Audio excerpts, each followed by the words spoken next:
Hey guys, welcome to the next episode in the Arsenal Let's Play on Football Manager 2013, and this is how the league looks in February 2037.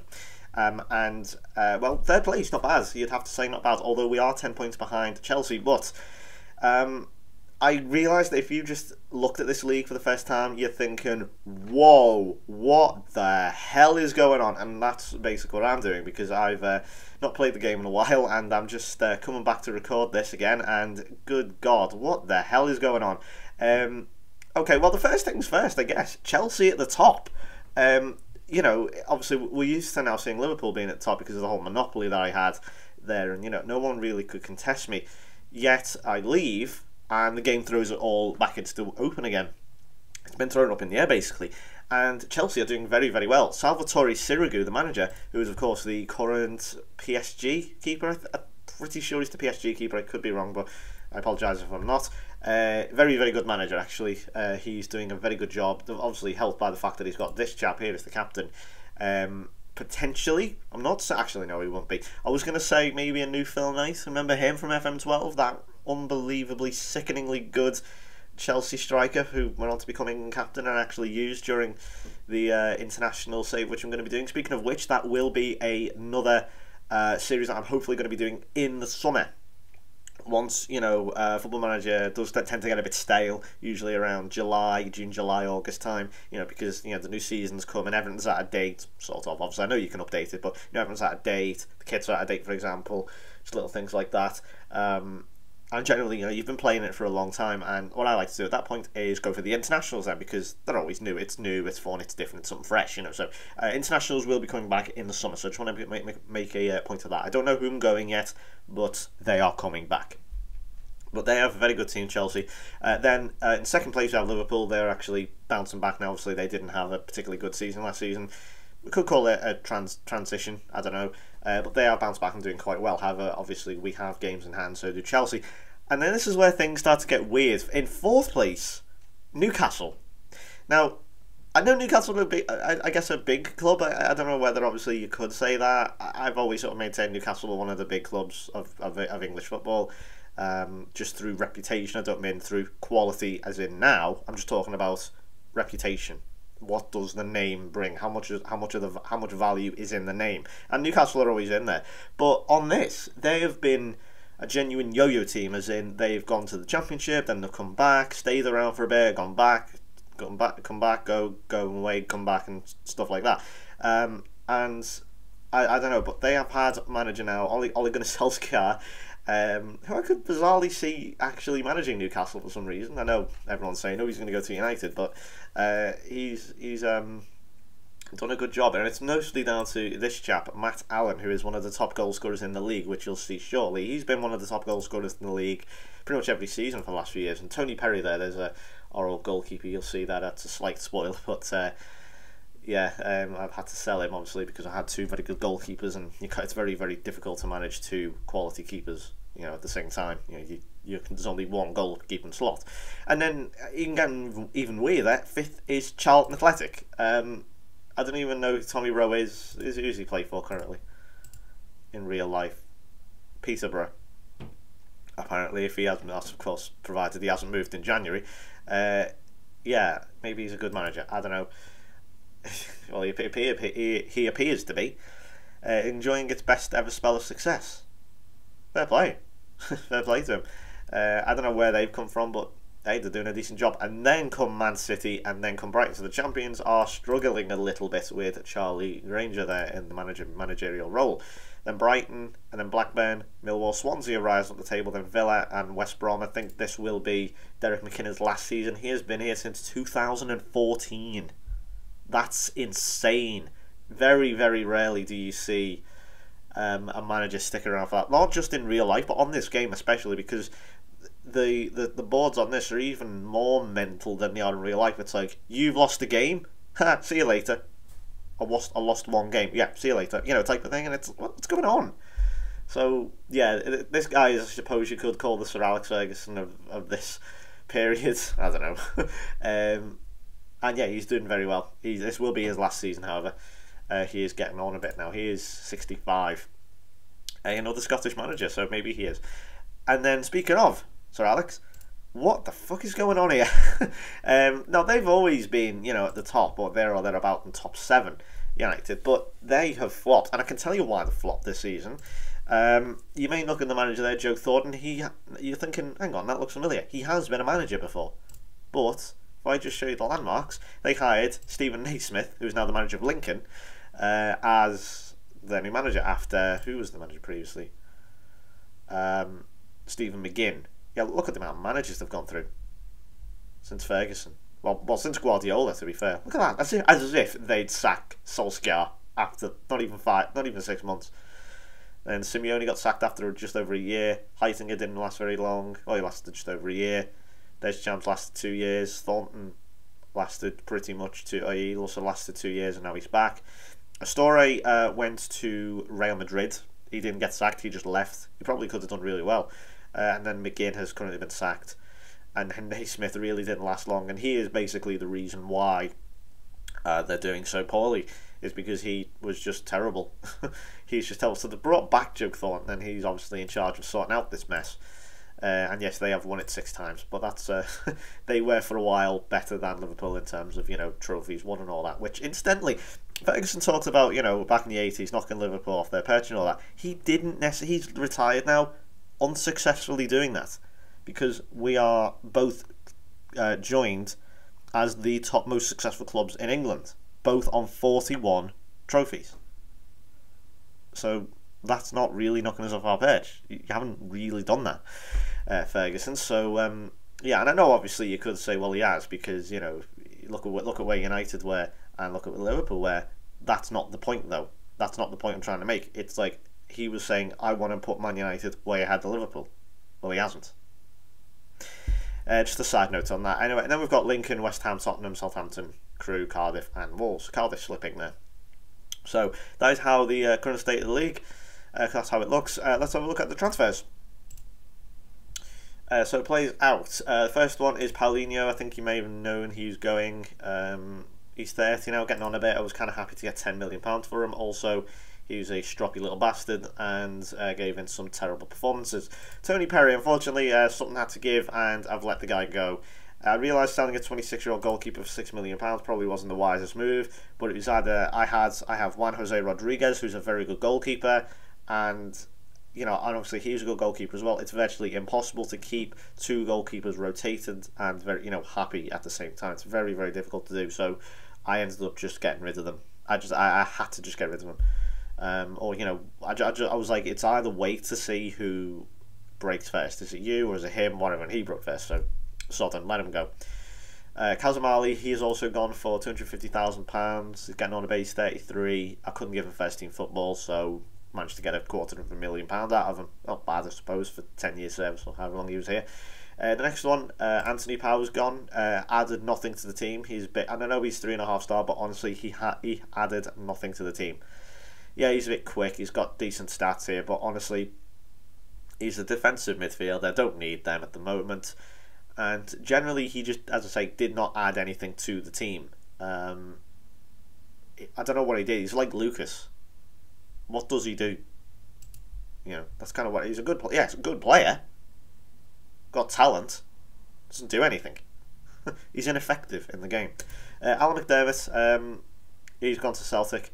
Managed to make, I think I made a slight profit on him. Yeah, I got a couple of years out of him. He's okay. He's never really good enough, but he's alright, I suppose. Did his job, and now I managed to make a little bit of money on him. So I was happy with that. Managed to raise £27.5 million on top of the on the respectable budget I was already given, and this is what I did with it. So we brought in, again, I do like to take the piss a bit and spend hideous amounts of money on a player, but I'm happy with this one. This is Richard Bay, 5-star potential from Dortmund, £7 million. I know he's a defensive midfielder. I do need to change that, but I thought I thought he was the only sort of 5-star player that my scout managed to find, and thought, I've got a budget here. I've raised more than enough. I've been generous with my selling, so with my sales. So I thought I'd go for it. Manuel Boyer, this is Perry's replacement. He's a Frenchman. He's 5 stars. Hopefully the next Spielmakers. He's a superb, good player. 17 years old. I think he plays once or twice. Yeah, he's He has played several times. That's not good. I tried to rotate and give him a chance. Next one is Gonzalo. This is Kazmali's replacement. 26 years old, 2.5 star. He was much better than that when we scouted him. Obviously, that's now, that's not our scouts. That's like my assistant manager and so on. It's their opinions. Diego Antonio again has been brought back on loan, £550,000. But what it's done now is it actually has changed from saying £550,000 to giving the actual overall amount you spend in a season. So basically, I've spent nearly £13 million on this fella. That's once it puts it into context like that, you actually realise, oh, I probably haven't been that wise with the money. Well, whatever, he's a very good player. I thought it's worth a risk, and Hamburg wanted way more than that for him. So, in terms of transfer, they wanted 30 odd million. So I ended up just having to just go for it and spend that. Man, I've got the money, so it doesn't matter. He's a good player. Next up, a very strange one, Thomas Wright, who is 4-star. I think he was 4.5 at one point, but that's gone down, obviously, since he's moved. 17 years old. He's English, but he started at Lyon. And I thought, I'd like to bring him. I thought that would be quite... And he's also, where's he from? Croydon, which is London. So, and he can only speak basic French. Don't know how he managed to get to Lyon there, but okay. And I thought that'd be kind of cool. I don't have a lot of domestic player bias. I said to someone in the comments recently, there isn't many English players. Why is that? Have they gone on have they gone on the slide? What's up with them? And that's just because I don't have much player bias. If you go on my profile here, the big thing I don't have, obviously it's green pretty much everywhere. Media handling that's down because I send my assistant manager to the press conference and stuff. That'd be about here if it was there. And I am kind of cagey with the media sometimes because they ask fucking stupid questions. And hands-on approach, that will never be full in FMC, I don't think. And the only other one, obviously, is there's no domestic play bias. That's because I don't care where you're from. I really don't care if you're from Mars. You could be from Mars and you could play well. I'd still pick you. I don't care. So, but he's an exception. I thought English player might be worth a look. And obviously, one thing you've got to take into account, though, when they're talking about English players is they speak the language. One thing people always overlook, and I've talked about this in FM12 as well, if you are going to sign a player, bear in mind, if he can't speak the language, have at least a little bit of patience with him. He can't speak the language. What do you want him to do? He's running around like a headless chicken or something. So, just a note on that. So that's Wright, another Tommy Wright. And then, this is a really interesting one. El Lopez has had to bring him back. He's shaved his luscious locks. What's he done? He's getting on now. He's 36, but he's still going. I think he will be retiring at the end of the season. He hasn't said... Oh, sorry, next season. Sorry, next season. Not this one. Next season. Along with Hristov, who is getting on a lot now. He's about 37. And yeah, I've brought him in and he scored... look at that. I know it's like spoilers for the fixture review coming in a second, but yeah, he went to Millwall, barely played, didn't really play all that well, and he was on sale for £45,000, and I was like, do you know what, I'm bringing him back, and he's one of my favourite personnel, I think. Let's have a look. I can't look at it completely. Oh no, I'm not. Oh, well, fuck you, asshole. Nah, just kidding. Good player though, he's still got it. And, just by them stats prove that he's had a very good start. And lastly, this is from Mallorca, Julian Serna. 21 years old, left and right back, 4.5 star potential, looks absolutely quality. Decided to splash out on one else. I needed replacement for McDermott. And this lad looks to be the first choice. Looks quality, looks very, very good. So, moving on to the fixtures review. Now, we actually played in the Emirates Cup. I know that's obviously got the Friendly Cup there. But I decided to totally take the piss here and play the weakest team I could. Not weakest, the youngest team I could. And this is what happened.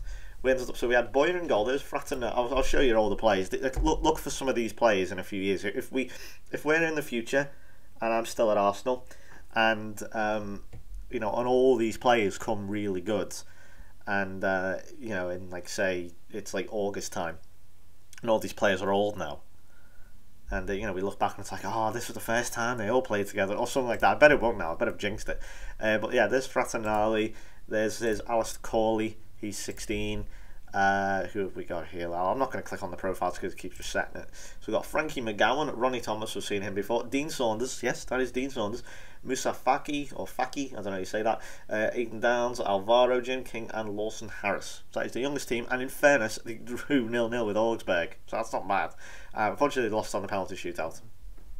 That is a surprise, really. And then we played Partizan Belgrade, and Leon Owen there scoring, as well as Christoph, Lima and Felipe all coming off the bench. So yeah, a nice little... I don't usually concentrate on the friendlies, but I just wanted to show you that. Incidentally, the average age of that team was 14. There are no 14-year-olds in it, but because it was so low, it actually managed to decrease itself to 14. I don't even know if that's possible, but okay. That's what I mean. Maybe my calculations are wrong. I don't know. So the opening game then is a draw. A great game at Anfield. Obviously, I always seem to go to Anfield first game of the season. This was a bit mental. I'll have to show you this. We'll take it in review. So we'll take it in small steps. So there's a new player here. Liverpool have just smashed their record for a new striker alongside Yeremiev now. So this is £43.5 million, Marco Nabili. And here's Joan. Their new another signing. So Mo Sharaf is the manager. He was at Man City, I think, once. I think was he at United? I can't remember. But yeah, he's a decent manager. Mo Sharaf. He currently plays in real life in like League 2 or something. But there's Diego Antonio.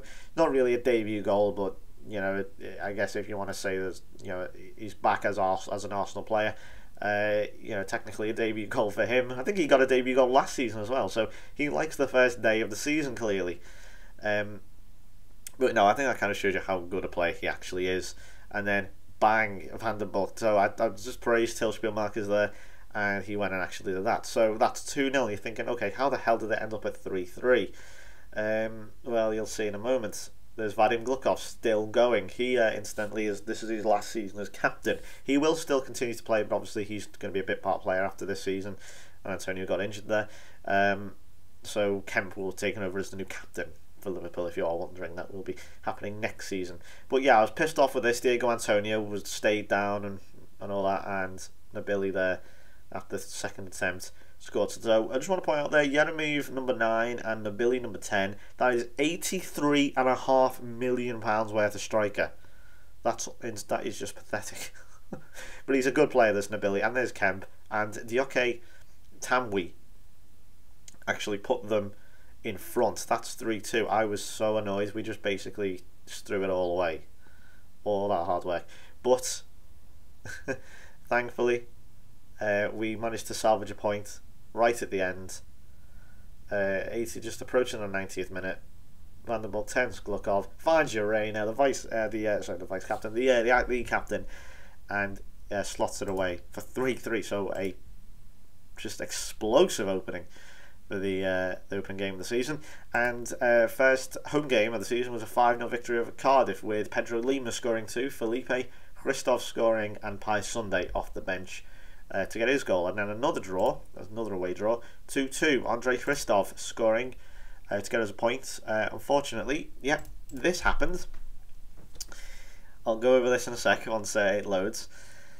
If you've read ahead, you'll know exactly what's coming, and I just couldn't believe this. But yeah, Felter Christoph, not the best defending in the world, but now I just want to point out he actually has, I'm not sure if I mentioned this in the last video or not, he has more goals now than, and I'm talking overall competitive goals, than Fenrik Puskás. And he is one of the all-time, I'm not just saying club-wise, but all-time leading goal scorers ever in the history of football. So that's how good he is. He is the modern day Puskás. So yeah, so there's Christoph scoring again. I think he's on something like 500 or something. And then 92nd minute, my own fucking son scored a penalty to get a point for Villa. How did that happen? I swear to God, imagine if that was real life. Imagine Jamie Redknapp scoring a penalty, years ago for Liverpool against West Ham or wherever Harry Redknapp was managing. Imagine that in the last minute. You can't describe how gutted I was. You can imagine as well all the fans. You can imagine how pissed off fans would be. It's like, it's your fault, you brought the bastard into the world. If you hadn't fucking brought that bastard into the world, we would have got 3 points. You know. But yeah, unbelievable. I just couldn't believe that. Next game then was against Charlton, Fraternali and Vandenbulk scoring. And then this is the Champions League group. Once again, playing Bayern Munich. In the group, he also played PSV and Basel, and this is how he looked. So 3-0 against Basel, Vandenbulk, Sunday and Thomas scoring. And we had a good game against Bayern. Unfortunately, we lost 2-0 down inside 26 minutes, but Vandenbulk did get us one back, but unfortunately not enough. So defeat there in the group stages, but we did win the rest. So we beat 2-0 with PSV there. Slimani and Rodriguez scoring. Oh, sorry, I'm looking at the wrong one. Sorry, I'm looking at Bayern. I'm sorry, I'm so used to looking at the top there. 0-0 against PSV, and then another 0-0 against Basel, so that was no good. Consecutive 0-0s, so I feel like Liverpool there when we we drew with West Ham and Reading. It was like, come on, we can score past these, surely. But no, nothing. Awful game. And then we lost to Bayern. But fortunately, that 0-0 was enough to send us through. So, yeah, that's one of the tightest group stages I've had in a long time. Bayern were considerably better than us. And then 1-1 against West Brom. Urena scoring to get us a point, and then another point at Man City. This time Vandenbulk scoring. As you can see, there's a lot of draws. Adam Taylor did give them the early lead, and then we lost to Chelsea at the Emirates. So not all in all, not that great a start. Jonathan Wright there scoring, the player I highlighted earlier.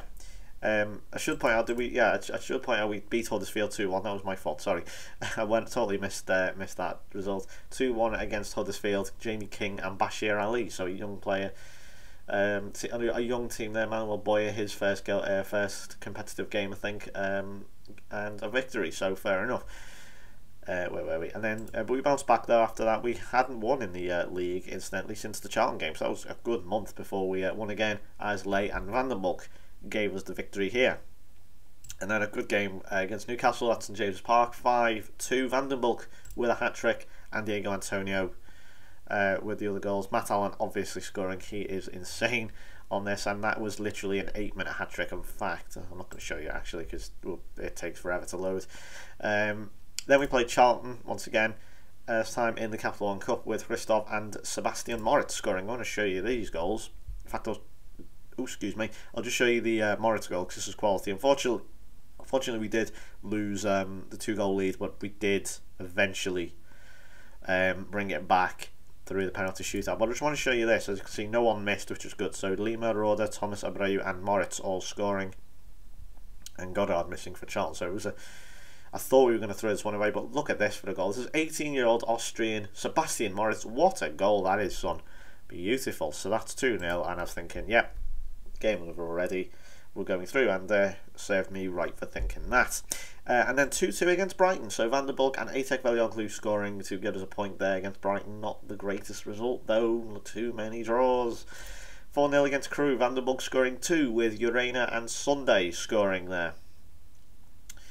Millwall 3-1 with Sunday missing a penalty, but didn't matter as he scored. He scored later. It might have even been from the penalty, actually. No, it wasn't. Look at that. Thomas Friis Topham, as he always does, scoring against us there because he's a bastard. 1-1 against Swansea, who are doing better than I thought they would this season, with Felipe getting us a point. Fortunately, Hadji, I'll show you these goals, salvaging a point for Swansea, and I was really pissed off with it because it's another 90th minute winning goal. Can't believe it. So this is Urena here. He's done very, very well this season. And yes, this was quite a kick in the balls, to be honest. I wasn't particularly happy with it, but Felipe getting himself in a good position there, sort of almost swapping with Vandenbulk, and he managed to stick that goal away. And then here we go, 90th minute, just approaching it now. Wait a second. It's not, so Hadji scoring there. Nice finish, to be fair to him. But yeah, I was very pissed off with this. Very, very pissed off indeed. Ooh, excuse me. Next game, that was against, let's see, 1-0 against Nottingham Forest. So we actually managed to get through to the Capital One Cup semi-finals. with Jamie King scoring the goal. I'll show you this one. The 16th minute. Look out for him. 5-star potential. And he generally has, is just generally exciting. Quite intrigued too. He can play on the right, but also up front. I think I played him up front here. Cross, just getting to this, and there's a nice header. So that put us through to the semi-finals of the Capital One Cup. And then we managed to beat Wolves 1-0. Van den Bulk with the winner there. And then we played Tottenham with Abreu scoring the winner. This the lad from Liverpool, of course, in the North London derby. So unfortunately, Scousers winning it for Arsenal here. Very good game, this one, actually. Very tight, tense game. Not many chances, but it was actually good to watch. Van den Bulk having a bit of an off day. And Eddie Henley there, man of the match for Tottenham. Unfortunately, that's in vain, as Abreu scoring the goal that won the derby. In the end, I'll just show you this now. I'm trying to think if there's any players I recognise in that Tottenham team, like I could, who've moved around or anything. But no, where's Christoph? I mean, I don't know why he even just sort of stuttered around there. In the amount of space he had was unbelievable. But a lovely finish from Abreu, and that gave us the win. So I was happy with that. And now we're going towards Christmas now, and I lost at Old Trafford with Ian Legge scoring a consolation, but it was not enough, unfortunately, as you can see that Antonio and Adel Cabane there with the winners. Andres Alvarado again, man of the match. He seems to be a bit of a pain in the arse, that lad. And then 3-2 against Lincoln. So Rodriguez scoring his first goal of the season with Antonio and Van den Bulk. I think Diego Antonio got injured. Could be wrong. He hasn't featured for a while. And then we played West Ham. Won them 3-0 with Suberes, Antonio and Slimani scoring.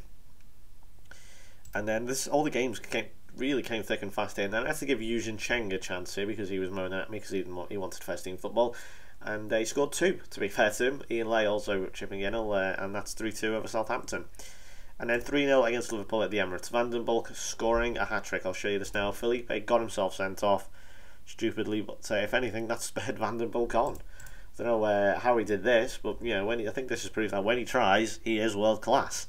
And if anything, that sending off was a blessing in disguise, because Van den Bulk suddenly turned it on, and everyone started just playing out the skin. And a lovely pass from Cross, and a great finish for Van den Bulk. 1-0 over Liverpool, which I was extremely surprised by. I was just waiting for them to get that goal and give it the inevitable 1-1 or something, but no, we pressed on and did very, very well. Vucinovic with a super ball. Van den Bulk, I mean, the goalkeeper probably, I don't know what he did there. He just sort of stopped. He could have picked the ball up, to be honest. He had all the time in the world, but he didn't. And that gave Van den Bulk the chance to get his second, and this is the hat-trick third. So, he is scoring plenty of goals, Van den Bulk. He's clearly good enough. He's he is, I totally phrased that one wrong. He is clearly one of the best players on the game at the moment. He doesn't get as many as you think he could. He is capable of. I'd expect him to get at least 30-40 a season, but he is doing very, very well, and that's a lovely goal for the hat-trick. So very well done to him. Then we played West Ham. Yes, West Ham in the Capital One Cup semi-final. First leg with Van den Bulk scoring again. So if we just look at the route here, Huddersfield, Charlton, Forest, West Ham. Not the most difficult route, I'm sure. I mean, with all respect to them, I don't mean the most difficult route. I mean, there are far harder routes. Play these three and you're into the semi-finals. It's not difficult, is it? So we got the 1-0. I think that was the away goal as well. So that would put us in good stead for the next game. And then we had, for the first time, actually, I think I played Fulham in the game. They are currently, I think, in League 2, I want to say. Oh, no, they're in the Championship. Oh, yeah, look at that. They've bounced right up over the last few years with Sam Whittall, who sounds very familiar. Where do I know him from? Currently plays for Wolves. Oh, okay. Yeah, he's the manager at Fulham, and he's actually done a decent job, but unfortunately, it was not enough to overcome us, as Roger Ryan and Glenn Spate scored for them, but Bashir Ali, a right own goal, King and Lopez scoring, I think, on his debut. I'll show you these goals. I know these are going to be quite long, but Lopez, I think that may have been his first game, and he got man of the match. Maybe even come off the bench. They've also got, look at that, they've got a Carragher playing for them. He's obviously not related, clearly. I think he is anyway. Don't know why he'd be playing for Fulham, but yeah, number 2 Carragher, and he's in midfield bizarrely. But there's Bashir Ali with a nice finish. And he looks decent potential. I'm not sure about him. I'm still not entirely sure. Doesn't really, he's not very consistent. And it broke to Ryan, and was not particularly happy about that. But yeah, I just love the fact there was a Carragher there. Not a particularly common name, is it? I need to stop saying particularly. Yeah, it's not a common name. But yeah, it's nevertheless, I'll have to find out. I think I checked his personality to say, like favoured personnel and all that, and it didn't say anything about Carragher. And not to mention, he's not on the game anymore. He retired, so completely. I think he went into coaching for a little bit and then just buggered off, and he didn't like it. So, yeah, he's no longer on the game. Now there's Steven Gerrard. And then a nice take this from Ryan. Goalkeeper probably should have kept that one out, but Fulham actually took the lead there right on half time. I was pissed off, man. It was not a good, and we shouldn't really be losing to Fulham. Fulham who are not at all that great on this, given away there by King, who didn't really do his best defensive work there. But then again, he's a striker, so I'll let him off. We come forward now. Cross again looks like a good player. He does need to play more, I'll admit, but I've got so many players in that midfield. It's so difficult to give everyone game. But nice work from King, and he nearly missed that there. He nearly missed that, and it bounced off right. And after this, really, Fulham just crumbled. To be honest, they never really had an answer once we got that goal. There is Ali again, and Lopez now I think is on at this point. I brought him on. He was a sub. There he is. Virtually first touch of the ball, lays off the King, and a lovely finish. And this then became basically the Lopez show after this, pretty much. Nice work from McCarter. Well done, McCarter. Debut goal for Lopez. Maybe, was he already on it? I think I brought him on. I can't remember. I really can't remember. If you've seen number 25 around the field, then you'll know the truth. But here he is again. Nice work from Rodriguez. And here's Lopez. Was it his debut? Oh, sorry, no, it was. It may have been his full debut. I think I brought him on for like the last 10 minutes of the previous game. And yeah, very, very amusing. But he's a proper journeyman, Lopez. We'll show you. You saw his history before. The amount of clubs he played for was unbelievable. But yeah, assist from Carragher. And Spate, he got a consolation for Fulham. So let's see, where is he? Hasni Carragher. Favoured personality? No, nothing. Very personnel? None. Yeah. I suppose it's just one of those names in the thing, isn't it? In the database. And then we lost bizarrely to Charlton with Rodriguez getting himself sent off after scoring. Lopez again scoring, but unfortunately the defence had a bit of a shocker, and Charlton put 4 past us, so that's no good. But then we bounced back very nicely with a 5-1 victory over West Ham to send us through to the Capital One Cup final. So Arsenal have not won this since 1993, so that's 40 years nearly 45 years since they've won the Capital One Cup, and I do want to get them to do it, so that will be in the next episode, I think. With Gossett against Le King, Antonio and Lima all scoring. So that was 6-1 on aggregate. Then, oh boy, I'd live to regret this. 2-1 against Coventry. Oh, this is embarrassing. Yeah, I'll just call it. I didn't have a particularly good game. Now to David Woods. Yeah, I played with 2 younger team. Simple as that. Played way too many young players. Thought Thomas and Frattanelli would be enough experience for them to guide them through or anything, but no, that was not the case. I'll hold my hands up and say I deserve that. Poor choice from me. But then we showed what actually happens when we, play well and actually pick a full strength team, with Van den Bulk scoring 2 and Urena chipping in there. And then a 1-1 draw at the Amex with Brighton. Urena getting himself sent off after scoring. Basically just repeating himself there with Rodriguez, except this time it's Urena, not Rodriguez. Then we beat West Brom 1-0. Van den Bulk scoring. And the next game then is against Cardiff, and we are due to then play Werder Bremen in the Champions League knockout round, and then Chelsea in the Capital One Cup final. So that will be really, really good. This is how the current goal scoring stats look. You've got Munoz there and Allen joint top. Nabili in his debut season with 18. Van den Bulk also on 18. And really that is about it. They've got Abreu and Velioglu there in the top 13 or so. highest average ratings. But apart from that, let's just show you the goals, as in, how it looks for the whole team. And Van der Bulk is just out on his own with 21. It didn't feel like 21 though. He's very inconsistent with it. Urena with 7, 5 for Antonio, and 4 downwards with King, and so on. Assist wise, Van der Bulk also top with 8, Sunday and Antonio with 7. I mean, you look at that and think, yeah, do we deserve to be third? Obviously, we've got games in hand, so so we can take it to. He's at 6 points, so we could maybe be 4 points within Chelsea.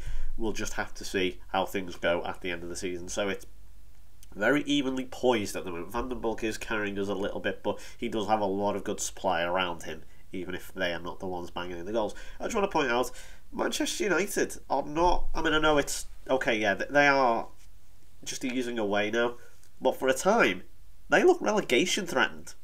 Not being funny, they were that bad. That bad. Anyway, that's going to do it from me. So thank you very much for watching. I'll go blow my nose. I realise my nose is quite stuffy at the moment. I have taken my medicine, but unfortunately it doesn't seem to be working. So yeah, I suffer from some sort of hay fever / dust disease or something. Thanks for watching. I'll see you next time. Bye.